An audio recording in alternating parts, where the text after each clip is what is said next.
And welcome to part 3. And we start differently with a different type of filter that you like to mess around with on the camcorder. Yes, this is the dramatic filter. You give it music like diggy diggy diggy diggy diggy diggy diggy diggy. Like as we see a glare of a bright light coming back at us with Jose right there getting a mustache drawn on his face. Courtesy of Stuttering Craig. Yes. Yeah, when you're getting it from Stuttering Craig, you might as well just like take it like a man. But that sure beat what would have been his fate later on. Like, had he not oh yeah, you'll see that later on. It's already up on YouTube. Oh okay, yes, you'll see it on YouTube. This we will not mention, but you know what we're talking about. For the people that seen it or been to the Iron Man, you know what we're talking about. Yeah. You gotta keep up with your posts, people. So, what do you think about Stuttering Craig? Stuttering Craig is a very awesome guy. I mean, he has a lot of enthusiasm, that's for sure. Yeah. I mean, he has that radio personality. The guy that comes out and just, he stands out, man. He's like one of those guys. Like Stuttering Craig is a radio name, and he has his own Screw Attack. Speaking of Screw Attack, there is James the Rolfe. angriest gamer you ever heard. James Rolfe, the angry video game nerd. And then him signing your copy of Goonies for the NES. Yes, which I don't know if that's a good or a bad thing. I don't know if I should have paid 50 cents for that piece of crap. I mean, you bring up a good point because he signed my copy of Ghostbusters for the NES, and I bought that game at a flea market for 50 cents. And well, if you've seen his review, I can honestly say, even when I was a kid, I wanted my 50 cents back. Yeah. If you've seen the origins of flea markets, you know exactly why you can get a game like that from there and why he brought it from a flea market. Well, yes, this is Screw Attack game original. We got to created by Gamma Prime. Yes, this is very, very. Just seeing this, I love overhead shooters. I love space games. This one is just beautiful colors. Brings you back to that old school feel. It's very challenging. And I don't know. Coming up here, I don't know what. I guess the challenge was to see how many you can shoot down without moving. Mm-hmm. Yes. Because throughout the duration of this, the ship stands there.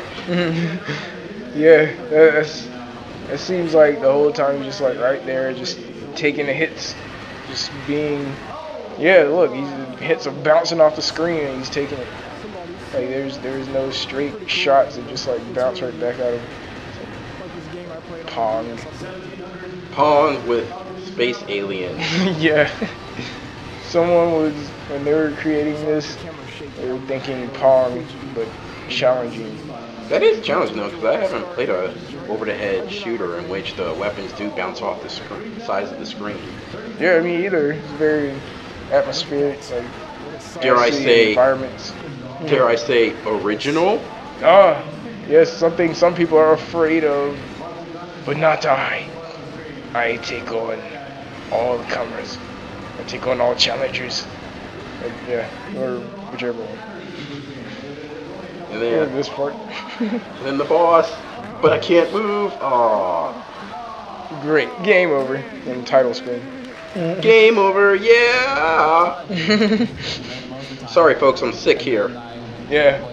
We're fighting just like the first day leaving when we left the Iron Man. Tried to do this podcast feeling sick, feeling tired. Tried to do this commentary coming home.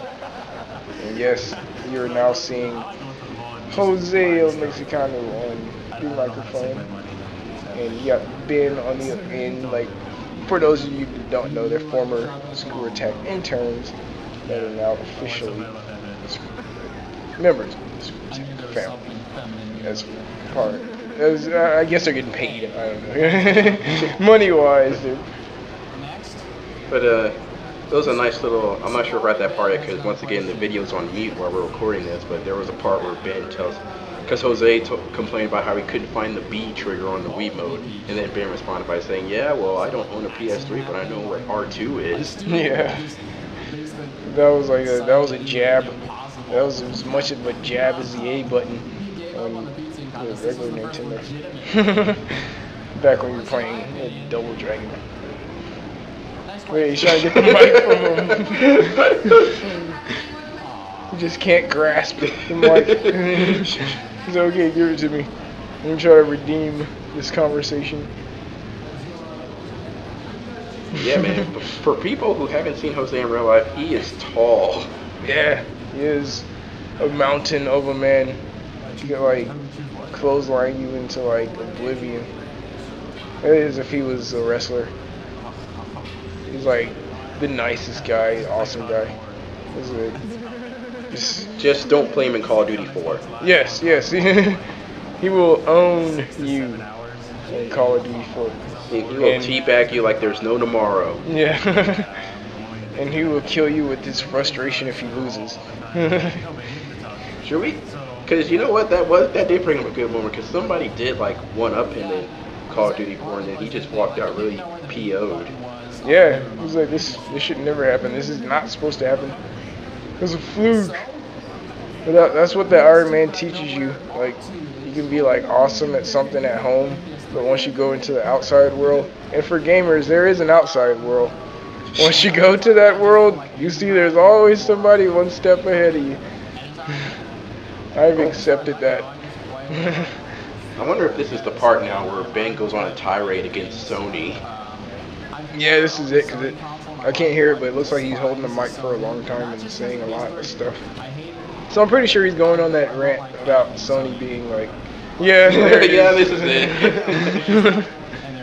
Like somebody's telling me to get the mic from him. So if you're a Sony fanboy, I advise not listening to this part. So yeah, just listen to our commentary. Just listen to us talk. Don't pay attention to what they're saying. As he still tries to grab the mic, we're gonna end on a hilarious note. So take it easy. Yeah, see ya.